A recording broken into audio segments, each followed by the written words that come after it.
Hi friends, வணக்கம். என் பேர் Abhi. Welcome to Indian recipes Tamil. நம்ம இன்றைக்கி எல்லாருடைய ரொம்ப ஃபேவரட்டான கோன் ஐஸ்கிரீம் எப்படி பண்ணுறதுன்னு பார்க்க போகிறோம். அதுவும் ஒரே ஒரு பேஸ் க்ரீம் வச்சு 5 விதமான கோன் ஐஸ்கிரீம் பண்ண போகிறோம். நான் இதில் சொல்லி தந்திருக்க ஃப்ளேவர்ஸ் எல்லாமே யாருக்குமே பிடிக்காமல் இருக்காது. எல்லாமே ரொம்ப ரொம்ப டேஸ்டியான ஃப்ளேவர்ஸ். ஸ்ட்ராபெரி, வெண்ணிலா, சாக்லேட், பட்டர்ஸ்காட்ச், அதுக்கப்புறமா மேங்கோ ஐஸ்கிரீம். இந்த 5 விதமான கோன் ஐஸ்கிரீம் தான் நம்ம பார்க்க போகிறோம். அதுவும் ஒரே ஒரு க்ரீம் நீங்கள் செஞ்சிட்டாலே போதும். இந்த 5மே சுலபமாக தயார் பண்ணிடலாம். இந்த சம்மருக்கு கண்டிப்பாக நீங்கள் இந்த 5ஐயுமே ட்ரை பண்ணி பாருங்கள். வீட்டில் இருக்க குட்டீஸ்லேருந்து பெரியவங்க வரைக்கும் ரொம்ப என்ஜாய் பண்ணி கேட்டு வாங்கி சாப்பிடுவாங்க. ஸோ வாங்க ஃப்ரெண்ட்ஸ், வீடியோக்குள்ளே போகலாம். வீடியோக்குள்ளே போகிறதுக்கு முன்னாடி உங்கள் எல்லாருக்கிட்டையும் ஒரு அன்பான ரெக்வஸ்ட் இருக்குது. நம்ம சேனல் இந்தியன் ரெசிபீஸ் தமிழை சப்ஸ்கிரைப் பண்ணிக்கோங்க. பக்கத்தில் இருக்கக்கூடிய பெல் சிம்பலையும் கிளிக் பண்ணிக்கோங்க. அப்போ தான் நான் அப்லோட் பண்ணுற புது ரெசிபீஸை நீங்கள் மிஸ் பண்ணாமல் பார்க்க முடியும். இப்போ வாங்க வீடியோக்குள்ளே போகலாம். ஃபஸ்ட்டு இந்த ரெசிபி பண்ணுறதுக்கு நம்ம பேஸ் க்ரீம் ஒன்று தயார் பண்ணணும். நார்மலான ஐஸ்கிரீம் தயார் பண்ணணும். அதுக்கு ஒரு கடாயில் 2 கப் அளவு பால் சேர்த்துக்கோங்க. இது 400 ml அளவு பால் இருக்கும். தண்ணி சேர்க்காத கெட்டியான பால் எடுத்துக்கோங்க. இப்போ இதில் கார்ன்ஃப்ளவர் மாவு சேர்த்துக்கோங்க. 2 டேபிள் ஸ்பூன் அளவு கார்ன்ஃப்ளவர் மாவு சேர்க்கணும். நீங்கள் கார்ன்ஃப்ளவர் மாவுக்கு பதிலாக கஸ்டர்ட் பவுடர் கூட சேர்த்துக்கிறலாம். இப்போ இதில் ஒரு அரை கப் அளவு சர்க்கரை சேர்த்துக்கோங்க. இது 5 டேபிள் ஸ்பூன் அளவு சர்க்கரை இருக்கும். இப்போ இந்த சர்க்கரை நல்லா மிக்ஸ் ஆகிறது அளவுக்கு நல்லா கலந்து விடுங்க. நம்ம இதில் கார்ன்ஃப்ளவர் மாவு சேர்த்துருக்கோம்ல, அதனால் இது சீக்கிரமாகவே கெட்டிப்பட ஆரம்பிக்கும். ரொம்ப கெட்டியாகவும் ஆகக்கூடாது, ரொம்ப தண்ணியாகவும் இருக்கக்கூடாது. ஒரு மீடியம் சைஸில் இருக்கணும். மீடியம் ஃப்ளேமில் வச்சுட்டு நல்லா இது போல் கலந்துகிட்டே இருங்க. இப்போ பாருங்கள், இது நல்லாவே கெட்டியாக ஆரம்பிச்சிருச்சு. உங்களுக்கே தெரியுதுல்ல, முதல்ல பால் இருந்ததுக்கும் இப்போ இருக்கிறதுக்கும் நல்லாவே வித்தியாசம் இருக்குது. இந்த அளவுக்கு இது கெட்டியானா போதும். ஏன்னா நம்ம ஸ்டவ் ஆஃப் பண்ணிவிட்டு ஆற வைப்போம். அப்போவும் இது நல்லா கெட்டியாகும். இந்த ஸ்டேஜில் ஸ்டவ் ஆஃப் பண்ணிடுங்க. இது முழுமையாக ஆறட்டும். ஆறுனதுக்கப்புறமா இந்த மாதிரி தான் இருக்கும். நான் சொன்னது போலவே இது நல்லா கெட்டியாக இருக்குது. இப்போ இதை ஒரு மிக்ஸி ஜாரில் போட்டுட்டு நல்லா நைஸாக அரைச்சி எடுத்துக்க போகிறோம். அப்போ இதில் இருக்கக்கூடிய கட்டிகள்லாம் ரிமூவ் ஆகிட்டு நல்ல ஒரு க்ரீமியான டெக்ஸ்சர் நம்மளுக்கு கிடைக்கும். நான் ஒரு மிக்சர் ஜார் எடுத்திருக்கேன். அதில் நம்ம செஞ்சு வச்சுருக்கிற பாலை சேர்த்துருங்க. சேர்த்ததுக்கப்புறமா இதை நல்லா நைஸாக அரைச்சிக்கோங்க. அதுக்கு முன்னாடி இதில் ஃப்ரெஷ் க்ரீம் சேர்க்கணும். 1 கப் அளவுக்கு ஃப்ரெஷ் க்ரீம் சேர்த்துக்கோங்க. 2 கப் பாலுக்கு 1 கப் அளவு ஃப்ரெஷ் க்ரீம் கரெக்டான ரேஷியோ. ஒருவேளை உங்ககிட்ட ஃப்ரெஷ் க்ரீம் இல்லைன்னா நீங்கள் பால் ஆடை இருக்குல்ல, அது கூட 1 கப் அளவு சேர்க்கலாம். இப்போ பாருங்கள், இதை நல்லா நைஸாக அரைச்சதுக்கப்புறமா ஒரு ட்ரேயில் ஊற்றிட்டு இதை நம்ம செட் பண்ணிடலாம். இது ஒரு 8 மணி நேரம் அப்படியே ஃப்ரிட்ஜில் இருக்கட்டும். நம்மளோட பேஸ் க்ரீம் தயாராகிடுச்சு. 8 மணி நேரத்துக்கு அப்புறமா பார்க்கலாம். இப்போ பாருங்கள், 8 மணி நேரம் ஆயிடுச்சு. இது நல்லா கெட்டியாயிருச்சு. இதை நம்ம 5 விதமான கோன் ஐஸ் செய்ய போகிறோம்ல, 5 ஃப்ளேவரில் செய்ய போகிறோம். ஸோ 5 விதமாக நம்ம இதை கட் பண்ணிக்கணும். நான் இப்போ கத்தி வச்சுட்டு ஒரு 5 பாகமாக இதை பிரித்து வச்சுருக்கிறேன். ஒவ்வொரு பாகமும் ஒவ்வொரு ஃப்ளேவருக்கு. இதில் நீங்கள் உங்களுக்கு விருப்பமான எத்தனை ஃப்ளேவர் வேணாலும் பண்ணலாம். பேசிக்கான ஐஸ்கிரீம் இது தான். ஸோ இதிலிருந்து தான் நம்ம அந்த 5மே பண்ண போகிறோம். நீங்கள் இந்த ஐஸ்கிரீமை இப்படியே கூட சாப்பிடலாம். ரொம்ப ரொம்ப டேஸ்ட்டாக இருக்கும். இப்போ இந்த ஃபஸ்ட்டு பார்ட் இருக்குல்ல, இதை வச்சுட்டு நம்ம ஃபஸ்ட்டு சாக்லேட் ஐஸ்கிரீம் ப்ரிப்பேர் பண்ணிடலாம். அதுக்கு நம்ம சாக்லேட் சிரப் தயார் பண்ணணும். அதுக்கு ஒரு சின்ன பவுல் எடுத்துக்கோங்க. அதில் அரை கப் அளவுக்கு பால் சேர்த்துக்கோங்க. இது 100 ml அளவு பால் இருக்கும். இது காய்ச்சாத கெட்டியான பால். இதில் கொக்கோ பவுடர் சேர்க்கணும். நான் டார்க் கொக்கோ பவுடர் சேர்க்குறேன். 1 ஸ்பூன் அளவு சேர்த்துருக்கேன். உங்களுக்கு டார்க் கலர் கிடைக்கலனா நீங்கள் நார்மலான கொக்கோ பவுடர் கூட சேர்க்கலாம். சேர்த்துட்டு இது போல் நல்லா மிக்ஸ் பண்ணிக்கோங்க. ஃப்ரெண்ட்ஸ், நான் இந்த வீடியோவில் யூஸ் பண்ணியிருக்க எல்லா பொருட்களுடைய லிங்க்குமே வீடியோக்கு கீழே இருக்க டிஸ்கிரிப்ஷன் பாக்ஸில் இருக்குது. ஒருவேளை உங்களுக்கு கிடைக்கலனா நீங்கள் ஆன்லைனில் கூட பர்ச்சேஸ் பண்ணிக்கலாம் அந்த லிங்க்கை யூஸ் பண்ணி. இப்போ இதில் ஒரு சின்ன துண்டு டார்க் சாக்லேட் நம்ம சேர்க்க போகிறோம். இது டார்க் காம்பவுண்ட் சாக்லேட். இது முற்றிலும் ஆப்ஷனல். உங்களுக்கு விருப்பம் இருந்ததுன்னா சேர்த்துக்கோங்க. இது சேர்க்குறதுனால என்ன ஆகும்னா, அப்படியே நம்ம மார்க்கெட்டில் வாங்குறது போலவே சாக்லேட் ஐஸ்கிரீம் நம்ம பண்ண முடியும். ஏன்னா அந்த ஃப்ளேவர் அப்போ தான் நல்லா கிடைக்கும். சேர்த்துட்டு இதை அடுப்பில் வச்சுட்டு மிதமான தீயில வச்சு இந்த சாக்லேட் நல்லா உருகிறது வரைக்கும் நல்லா மிக்ஸ் பண்ணிக்கோங்க. ஹை ஃப்ளேமில் வச்சிடக்கூடாது. நீங்கள் சாக்லேட்டை துருவிட்டு சேர்த்திங்கன்னா கூட அது இன்னுமே சீக்கிரமாகவே ரெடி ஆயிரும். இது நான் ஆன்லைனில் தான் வாங்கினேன். இப்போ இது நல்லா மிக்ஸ் பண்ணிகிட்டே இருங்க. இப்போ பாருங்கள் சாக்லேட் நல்லா கரைஞ்சிருச்சு. அதே போல் நல்லா திக்காகவும் ஆயிருக்கு. இந்த டைமில் ஸ்டவ் ஆஃப் பண்ணிவிட்டு இந்த மிக்சரை முற்றிலுமாக ஆற வச்சுருங்க. ஃபேன் காற்றுக்கு கீழே வச்சு நல்லா ஆற வச்சுருங்க. ஆறுனதுக்கப்புறமா ஒரு பீஸ் நம்ம செஞ்சு வச்சுருக்கிற பேஸ் க்ரீம் போட்டுக்கோங்க. அதுக்கு மேலே நம்ம ஆற வச்சுருக்கிற சாக்லேட் சிரப்பையும் சேர்த்துருங்க. அவ்வளோதான். இதை நைஸாக வந்து அரைச்சிட்டு வந்துடணும். மிக்சியில் போட்டு நல்லா நைஸாக அரைச்சிக்கோங்க. கொஞ்சம் கூட கட்டிகள் இருக்கக்கூடாது.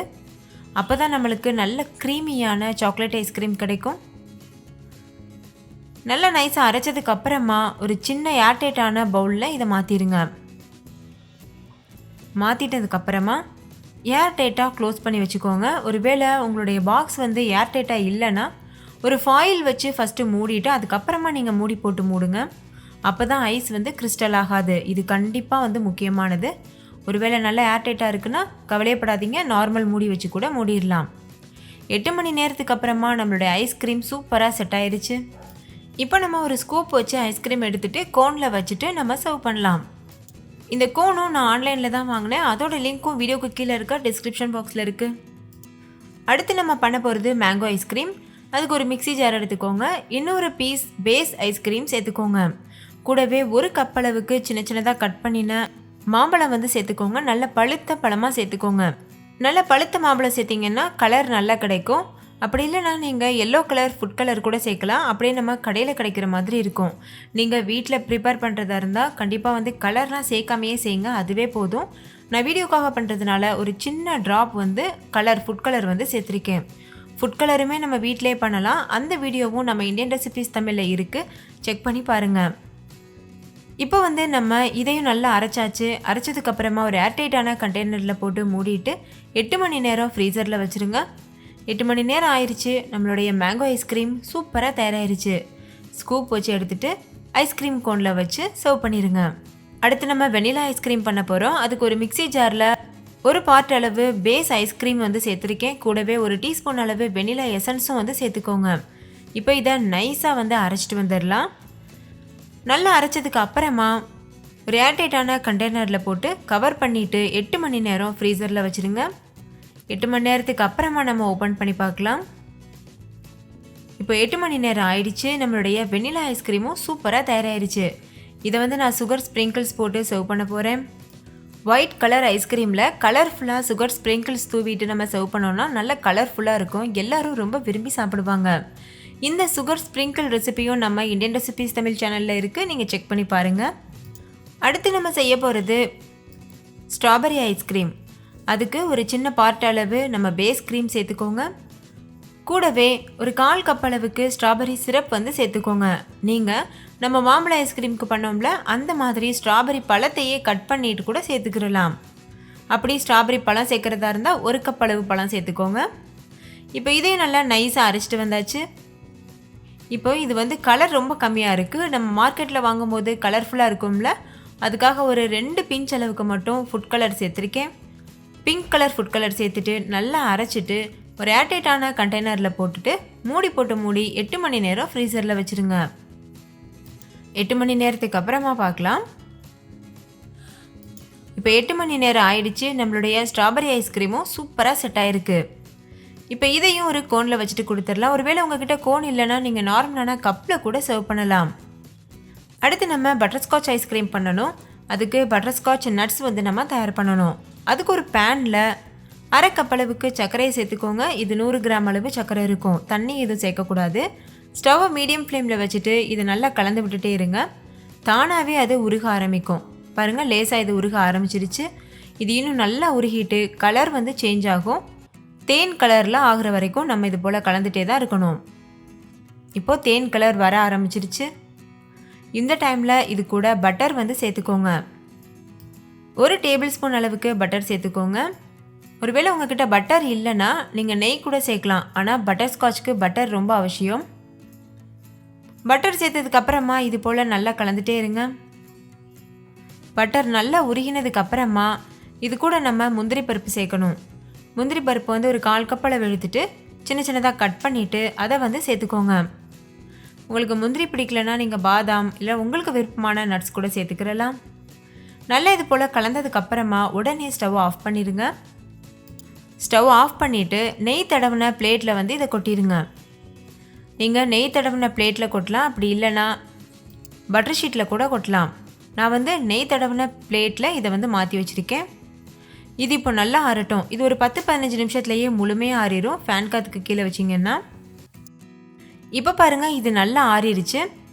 இப்போ இதை நம்ம ஒரு கத்தி வச்சுட்டு இல்லைனா ஷார்ப்பான கரண்டிலாம் வச்சுட்டு எடுத்தோன்னா ஈஸியாக வந்து எடுக்க முடியும். ஏன்னா நம்ம ஏற்கனவே நெய் தடவி தான் வச்சுருந்தோம், அதனால் இது ஈஸியாக எடுக்க வரும். நல்ல கிறிஸ்பியாக இருக்கும். நம்ம பேக்கரியிலலாம் நெய் மிட்டாய் சாப்பிட்ருப்போம்ல, அந்த டேஸ்ட்டில் இருக்கும். எனக்கு பொதுவாகவே பட்டர்ஸ்காட்ச் ஃப்ளேவர் தான் ரொம்ப ரொம்ப என்னுடைய ஃபேவரட். உங்களுடைய ஃபேவரட்டான ஃப்ளேவர் எதுன்னு சொல்லி கண்டிப்பாக கமெண்ட்டில் சொல்ல மறந்துடாதீங்க. இப்போ இதை நம்ம வெளியில் எடுத்தாச்சு. இதை வந்து நம்ம இஞ்சி பூண்டுலாம் நசுக்கிறதுக்கு சின்ன உரல் வச்சுருப்போம்ல, அதில் வச்சுட்டு குட்டி குட்டியாக நுணுக்கிக்கிறலாம். நீங்களே பாருங்கள், இது எவ்வளோ நல்லா கிறிஸ்பியாக மொறுமொறுப்பாக இருக்குன்னு. இது நாம் அப்படியே கூட சாப்பிடலாம், ரொம்ப ரொம்ப டேஸ்ட்டாக இருக்கும். இப்போ இதை சின்ன சின்ன பீசஸாக உடைச்சதுக்கு அப்புறமா ஒரு சின்ன உரலில் போட்டுட்டு இதை நல்லா நசுக்கிக்கலாம். பாருங்கள், இது போல் நல்லா நசுக்கி எடுத்துக்கோங்க. இது தயார் பண்ணிவிட்டு நீங்கள் ஒரு ஏர்டைட்டான கண்டெய்னரில் போட்டு வச்சிங்கன்னா இது 1 மந்த்துக்கு கூட கெட்டு போகாமல் அப்படியே இருக்கும். நீங்கள் எப்போலாம் பட்டர்ஸ்காட்ச் ஐஸ்கிரீம் செய்ய ஆசைப்படுறீங்களோ அந்த டைமில் இதை எடுத்து போட்டு ஈஸியாக பண்ணிடலாம். அடுத்து ஒரு மிக்ஸி ஜார் எடுத்துக்கோங்க. அதில் ஒரு பீஸ் அளவுக்கு பேஸ் ஐஸ்கிரீம் சேர்த்துக்கோங்க. நம்ம ஏற்கனவே ப்ரிப்பேர் பண்ணி வச்சுருந்தோம்ல அந்த ஐஸ்கிரீம். கூடவே ஒரு 1/2 டீஸ்பூன் அளவு வனிலா எசன்ஸ் சேர்த்துக்கோங்க. கூடவே நம்ம செஞ்சு வச்சுருக்கிறோம்ல பட்டர்ஸ்காட்ச் நட்ஸ், அதையும் சேர்த்துக்கோங்க. 2லேருந்து 3 ஸ்பூன் அளவுக்கு சேர்த்தா போதும். இந்த பட்டர்ஸ்காட்ச் நட்ஸ் தான் நம்மளுக்கு நல்ல ஒரு ஃப்ளேவர் கொடுக்கும். கண்டிப்பாக நீங்கள் வீட்டில் தான் செஞ்சீங்கன்னு யாருமே நம்ப மாட்டாங்க, அவ்வளோத்துக்கு பெர்ஃபெக்டான ஒரு ஃப்ளேவர் இருக்கும். இப்போ இதை நைஸாக அரைச்சிட்டு வந்தாச்சு. இதில் கொஞ்சம் போல் எல்லோ ஃபுட் கலர் சேர்த்துட்டு மறுபடிக்கும் நம்ம அரைச்சிக்கலாம். அரைச்சதுக்கு அப்புறமா ஒரு ஏர்டைட்டான கண்டெய்னரில் இதையும் ஊற்றிட்டு 8 மணி நேரம் நம்ம இதை செட் பண்ணிடலாம். நம்ம சேனலில் நிறைய வெரைட்டியான ஐஸ்கிரீம் ரெசிபீஸ் இருக்குது. அதோடைய லிங்க் எல்லாமே வீடியோக்கு கீழே இருக்க டிஸ்கிரிப்ஷன் பாக்ஸில் இருக்குது. நீங்கள் கண்டிப்பாக செக் பண்ணி பாருங்கள். இந்த சம்மருக்கு உங்களுக்கு ரொம்ப யூஸ்ஃபுல்லாக இருக்கும். இப்போ இதை நம்ம ஏர்டைட்டாக மூடுறதுக்கு முன்னாடி கொஞ்சம் போல் பட்டர்ஸ்காட்ச் நட்ஸ் வந்து சேர்த்துட்டு அதுக்கப்புறமா மூடி போட்டு மூடிட்டு நம்ம இது ஒரு 8 மணி நேரம் அப்படியே ஃப்ரீசரில் வச்சிடலாம்.